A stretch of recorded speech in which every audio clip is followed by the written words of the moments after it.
You've heard the word shogun. Movies love it. Video games love it. Almost nobody outside Japan actually knows what one was. For over 650 years, a handful of men ran Japan without ever sitting on its throne. Some inherited the job, some seized it. One of them never left his castle grounds for years. This is the complete story. 10 myths, busted, back to back. Who could become a shogun? Who really held the power? And how the whole system finally collapsed. This is Season 1, Shogun Secrets. The shogun wasn't Japan's king. Here's who actually was. For over 250 years, the West called the shogun Japan's ruler, but he never sat on a throne because he wasn't allowed to. That title belonged to the emperor, quietly performing rituals in Kyoto, almost invisible to ordinary people. The shogun's real title was Sei Taishogun, Great General who subdues the barbarians, a military rank. And the emperor was the one who had to grant it. So while the shogun commanded the armies, controlled the treasury, and ruled over every daimyo lord in Japan, he still needed the emperor's permission to exist. One man wore the crown, the other ran the country. That's not a king. That's history's most powerful middle manager. So if the shogun wasn't king, who actually was? That's next. So if the shogun wasn't the king, who actually ran Japan? Trick question. The answer depends on what you mean by ran. The shogun controlled everything you could touch: the army, the tax system, the courts, every daimyo lord in the country. If you needed a decision made, you went to Edo. The emperor controlled something you couldn't touch, but couldn't ignore either: legitimacy. Without his blessing, the shogun was just the strongest warlord in the room, not a lawful ruler. So for 250 years, Japan ran on a split no Western system really has. One man held the power, the other held the permission to use it. Neither could survive without the other, and neither would ever admit it. 2 men, 2 thrones, 1 country. Toyotomi Hideyoshi conquered nearly all of Japan. He still couldn't become shogun. Not for lack of power. He had more of it than almost anyone in Japanese history. What he lacked was the right bloodline. By tradition, the shogun's title required descent from the Minamoto clan, one of Japan's oldest noble houses. Hideyoshi was born a farmer. No paperwork could invent that kind of ancestry. So he took a different title instead: Kampaku, Imperial Regent, open to a different lineage altogether. Tokugawa Ieyasu had no such problem.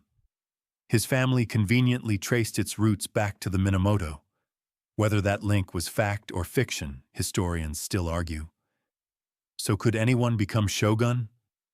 No. You needed power. You needed the emperor's approval. And you needed the right ancestors, real or rewritten. Turns out the rules were strict. Here's the twist. The shogun's title didn't start as a symbol of power. It started as a job description. Sei Taishogun literally means Great General who subdues the barbarians, a temporary military rank created to fight campaigns on Japan's northern frontier. The emperor's court could handle politics and ceremony just fine. What it couldn't do was run a war, so generals were sent out, given command, and expected to hand the title back once the fighting stopped. Except one general didn't hand it back. Minamoto no Yoritomo kept the rank, built an entire government around it, and turned a temporary war title into the most powerful office in Japan. A country in chaos needing one man. Most people assume the shogun system began with warriors like the samurai. It didn't. The very first person ever given the title Sei Taishogun was a court noble named Otomo no Otomaro, appointed in 794, and today he's almost completely forgotten.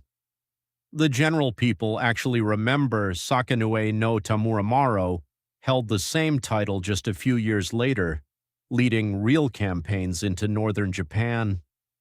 Neither of them ran anything like a shogunate. That distinction goes to Minamoto no Yoritomo, who in 1192 turned a temporary battlefield title into a permanent government based in Kamakura. 3 men, 1 title, 3 completely different legacies. Every dynasty that begins ends. Tokugawa Yoshinobu holds a strange title, Japan's final shogun. But here's what most people get wrong. He wasn't defeated in some dramatic final battle. In 1867, facing pressure from reformers and rival domains determined to restore imperial rule, Yoshinobu voluntarily handed political power back to the emperor. It's called the Taisei Hokan, the return of governing authority. No last stand, no siege, just a resignation that ended 265 years of Tokugawa rule. The fighting came after, in the Boshin War, but the shogunate itself didn't fall in battle. It stepped down. Start to finish, that's the arc. Toyotomi Hideyoshi conquered nearly all of Japan. He still couldn't become shogun. Not for lack of power. He had more of it than almost anyone in Japanese history. What he lacked was the right bloodline.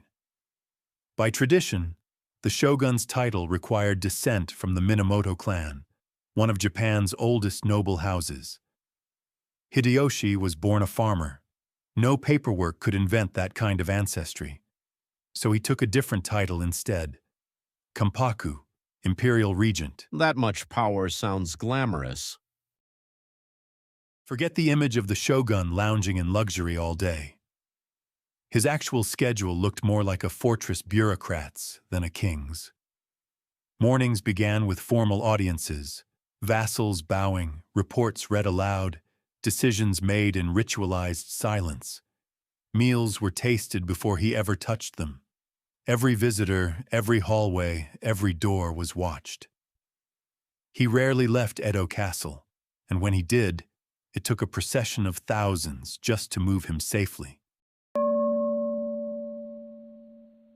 Between the power and the paperwork, let's clear up the shogun myths people still believe. Myth 1, shogun and samurai warlord mean the same thing. They don't. A shogun was one specific singular office. Myth 2, every shogun was a Tokugawa. Wrong, the title existed for nearly 700 years across 3 different shogunates before the Tokugawa ever took power. Myth 3, the shogun ruled with 0 oversight. Also wrong. As we've seen, he was constantly balancing rival lords. And myth 4, maybe the biggest one, that the shogun was Japan's king. He wasn't. He was the most powerful military administrator the country ever produced, operating in the emperor's name the entire time. Now that the myths are gone, 3 different families, almost 700 years, 1 office. The shogunate began with the Minamoto in 1192, collapsed into civil war, and was rebuilt by the Ashikaga in 1338. That version collapsed too, dragging Japan into a century of open warfare. Then the Tokugawa clawed it back in 1603 and held on longer than anyone, 265 years of enforced peace. But by the 1860s, foreign pressure, economic strain, and a resurgent imperial court finally broke the system for good. 3 tries, 3 different endings. And in 1868, 1 final ending for all of them. 650 years, 15 Tokugawa shoguns alone. 1 title, constantly redefined by the men who held it. The throne stayed empty of them. The power never did. Next season, we go through every single Tokugawa shogun, one by one, starting with the man who united Japan. Same job title, 15 very different men